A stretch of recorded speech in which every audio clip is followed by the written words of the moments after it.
Now. Okay. Welcome to Tuesday, December 18th. So we're going to have hopefully a shorter team time today than yesterday. We don't have as much to talk about, but just remember Spirit Week. Tomorrow's Lovely Sweater Day. I don't know if family has a sweater. And just remember the rules that we voted on yesterday. Not the eyeball.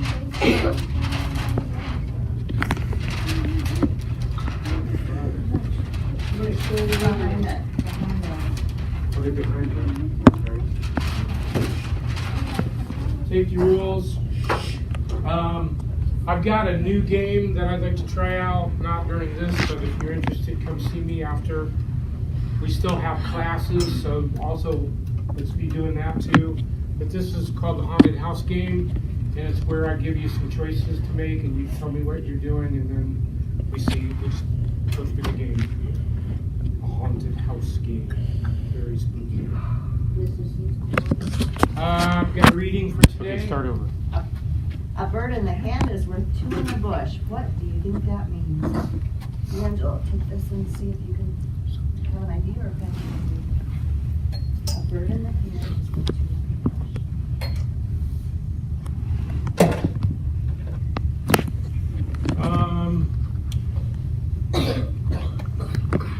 I think it's about somebody that's out walking through the forest and a bird comes and sits on their head, on their hand, and they're looking at the bird. It's so beautiful, and then it flies away, and later on he sees two birds in the bush.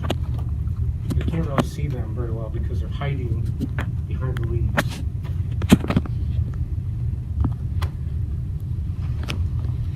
What is it?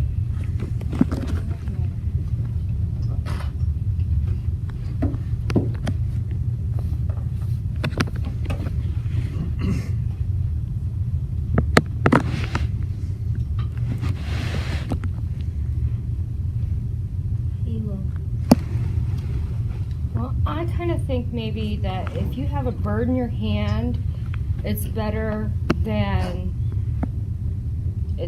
you got a better deal than if the two birds that are hiding in the bush, because you can't see those birds that are hiding in the bush. Titan, What? you must be sleeping, huh? No, I never slept. So you gotta take What- the talking piece. Do you have anything to say? I just couldn't see, A bird in the hand. and I don't need to see. I just have to hear. Make me talk. I agree with Mr. Ross. I think that he had something, but it was, and there were two things in the window of his store, and he had something that was worth more than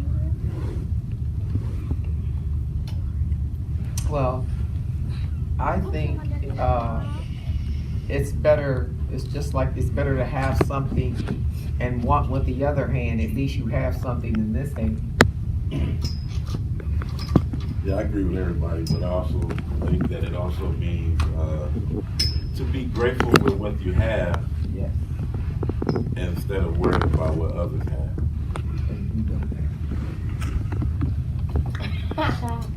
I think it is.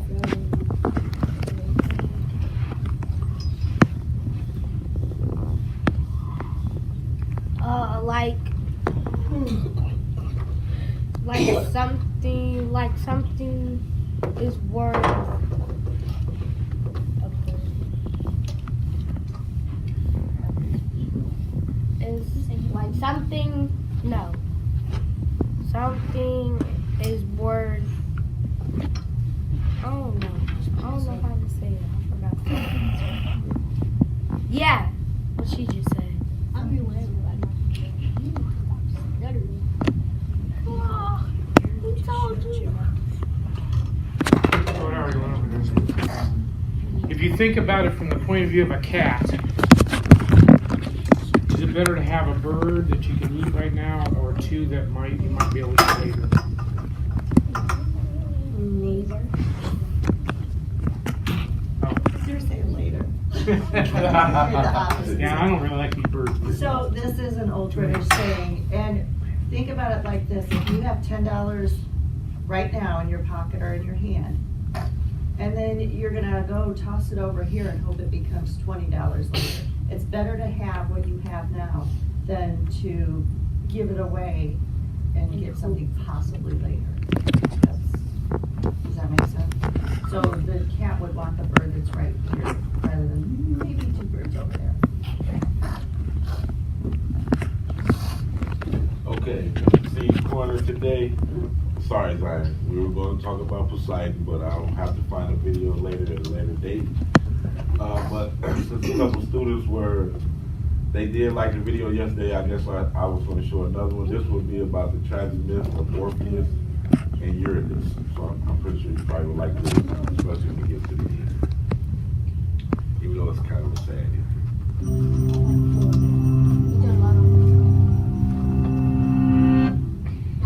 It was the perfect wedding, the guests thought. The groom was Orpheus, the greatest of all poets and musicians.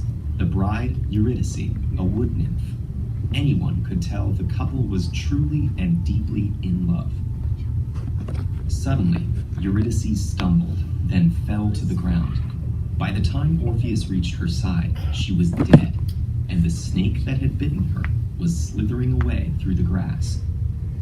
Following Eurydice's funeral, Orpheus was overcome with a grief the human world could not contain, and so he decided he would journey to the land of the dead, a place from which no living creature had ever returned, to rescue his beloved.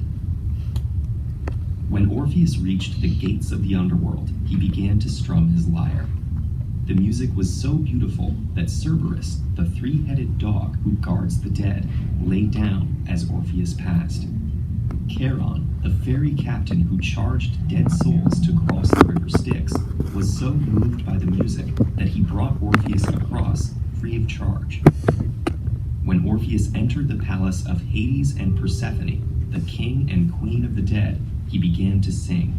He sang of his love for Eurydice, and said she had been taken away too soon. The day would come when she, like all living creatures, dwelled in the land of the dead for all eternity. So couldn't Hades grant her just a few more years on Earth? In the moment after Orpheus finished, all hell stood still. Sisyphus no longer rolled his rock up the hill. Tantalus did not reach for the water he would never be allowed to drink. Even the Furies, the demonic goddesses of vengeance, wept.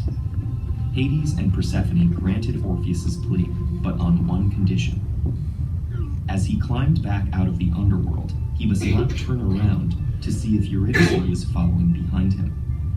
If he did, she would return to the land of the dead forever.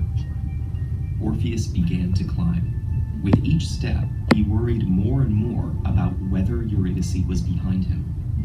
He heard nothing. Where were her footsteps? Finally, just before he stepped out of the underworld and into the bright light of day, he gave in to temptation. Orpheus tried to return to the underworld, but was refused entry. Separated from Eurydice, Orpheus swore never to love another woman again. Instead, he sat in a grove of trees and sang songs of lovers. There was Ganymede, the beautiful boy who Zeus made drink-bearer to the gods.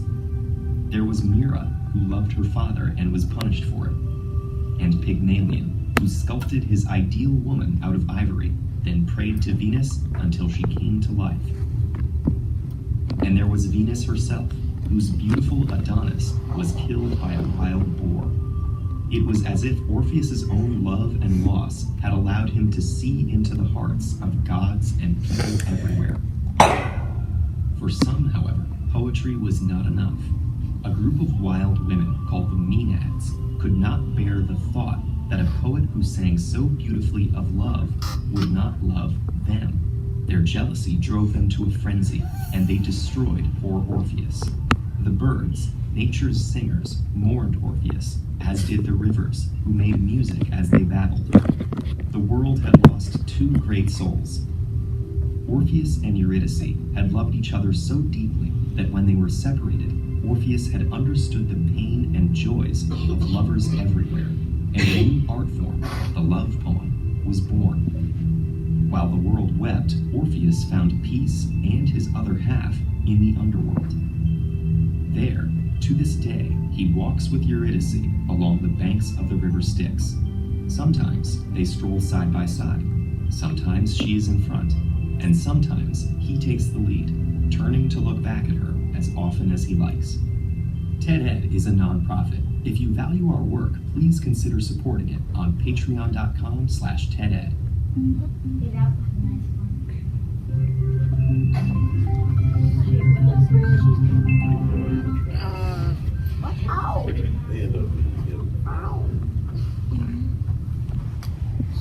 Questions, comments? Oh boy, I learned something today.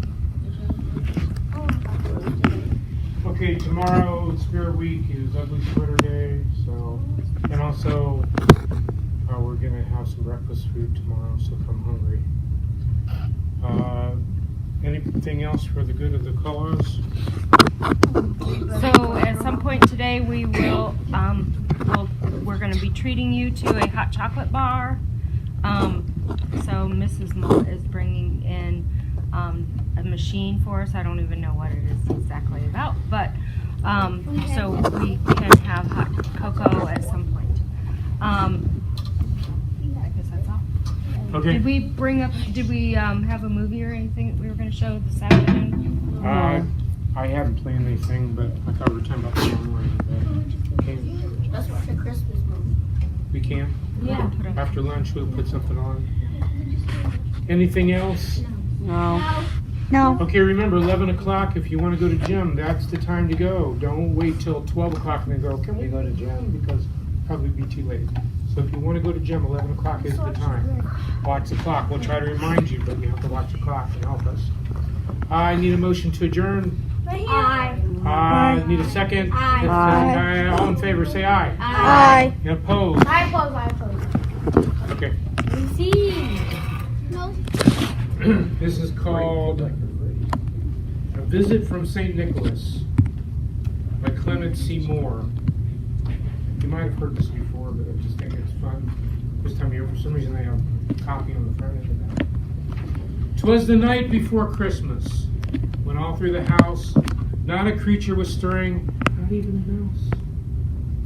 The stockings were hung by the chimney with care, in hopes that St. Nicholas soon would be here.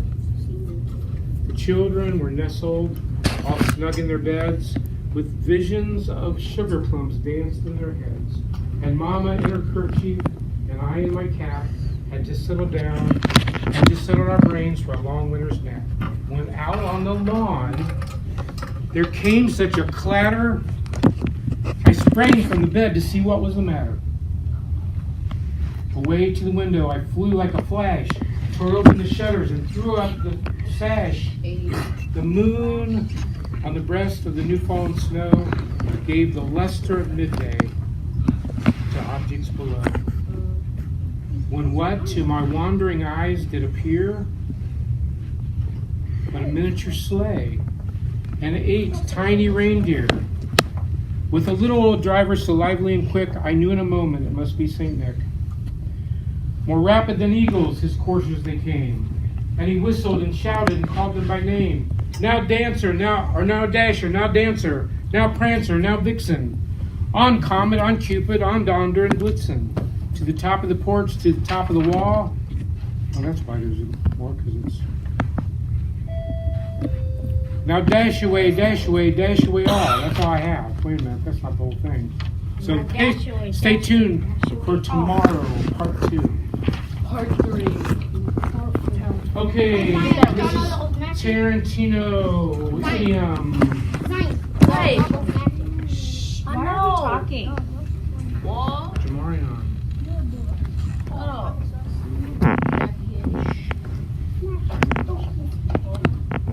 Before we do the idiom, I want you to remember our just 10 today is